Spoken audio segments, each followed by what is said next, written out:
wanted to talk to you about this because Tom Holland said that well, first off, he talked about how now he has the power to say no, right? And he started off with, just talking about how, the ending of Spider-Man No Way Home was very different than what we actually saw. And he said that when he was acting in the original like ending, he literally stopped the set and told John Watts, like, yo, I'm not feeling this. Like, this isn't the right ending. And he worked with him to change the ending, right? Which is showing that he's for the street, level Spider-Man. And Tom Holland, This was No Way Home. yes, No Way Home. He helped write the ending. And basically he was saying how because he's saying no, him, Disney and Sony have been going back and forth about what they want to actually do. That's and awesome. and Tom Holland basically said without saying that there's really three things, right? It's either street level Spider-Man, the symbiote, or the freaking multiverse.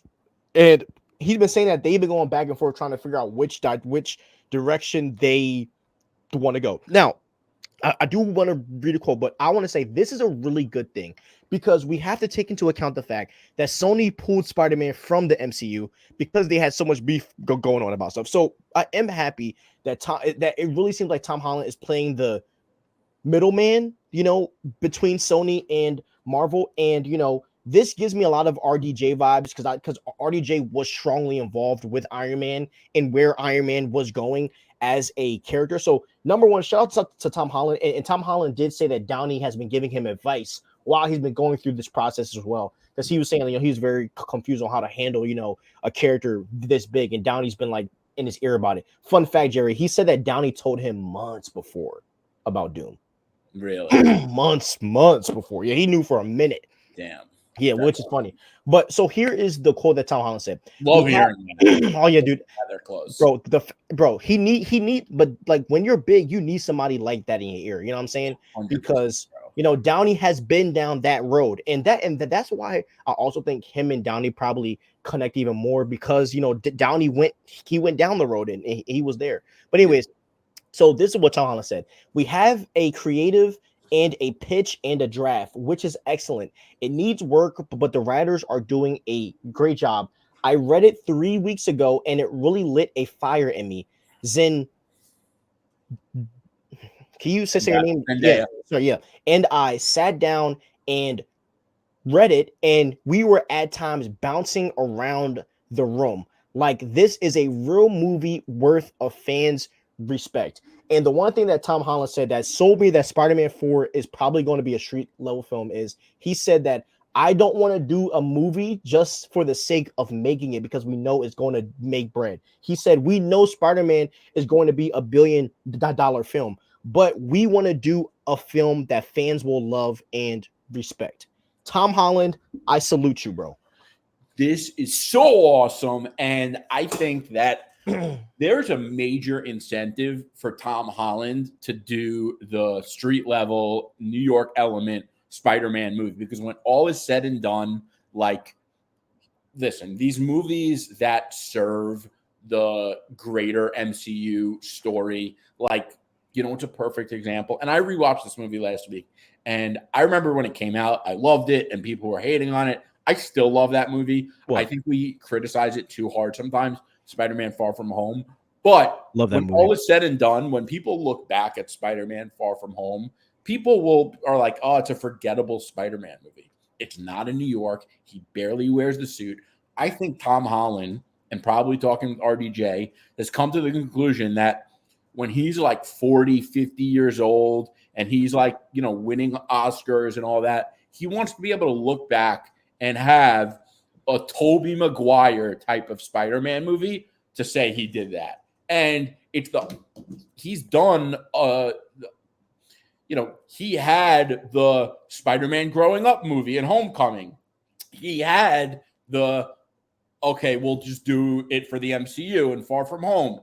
He had his big multiversal event movie now, but he doesn't have the New York element Spider-Man movie. And that is the definitive timeless classic that he needs to add to his catalog, I think, to really cement himself and for people to start saying that they think Tom Holland is the best Spider-Man. Because And I'm not saying I don't know if I'll ever say that, but I do think once he has that movie, a lot more people will. Yeah. And Jerry, knowing you, if it's done the right way, you're going to say that. If it is done perfectly, given the role, because I'm biased with Toby, bro. I grew up on that stuff. Okay, you're biased, but I do think that like the general consensus is going to be that, because I mean, dude, we got Spider-Man in the Avengers. I never thought that was ever going to happen, like at a point, and Tom Holland has done everything, as you said, except that. And bro, he's creating his legacy. That's the type of decisions he's making. He seems hungry. He wants it. Yeah. And just like how you and I said, right, how James Gunn, you can tell he's casting people that's hungry, like people that haven't necessarily made it.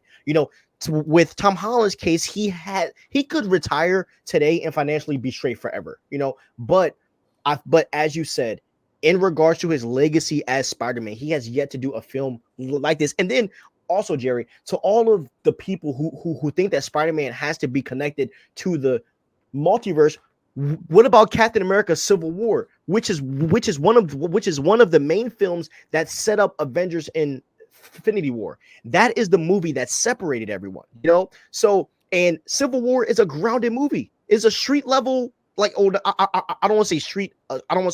But there was no multiverse. There was no cosmic. There was no Hulk. There was no Thor. But it was just scale was big. I wouldn't call that a grounded movie, bro. I think it's grounded because it is, or let me say, I think it is an Earth-based level film. Like I'm saying, it is not cosmic. It is not spacey. There is no Hulk. There is no Thor. All we have is Wanda and Viz as the super power beings here, but they kept it pretty earthly, and that's what I think Spider-Man 4 can play it. You can make Spider-Man big while keeping him in New York. Not to mention Daredevil. You got the whole Kingpin drama going on, and we're going to talk about Kingpin later on in here, but there's a rumor going around that Kingpin is in charge of the freaking Thunderbolts, and if that's true, that changes everything about what's going on in freaking New York. So that's crazy, bro. Yeah, if that is true, we're going to talk about that. But if that is true in any sense and all this stuff going on, I mean, you can get Spider-Man involved with Daredevil and bro, Hulk. Come on, man. I'm telling you, bro, they have it right here, Jerry. They got it right here. They just have to put it together properly.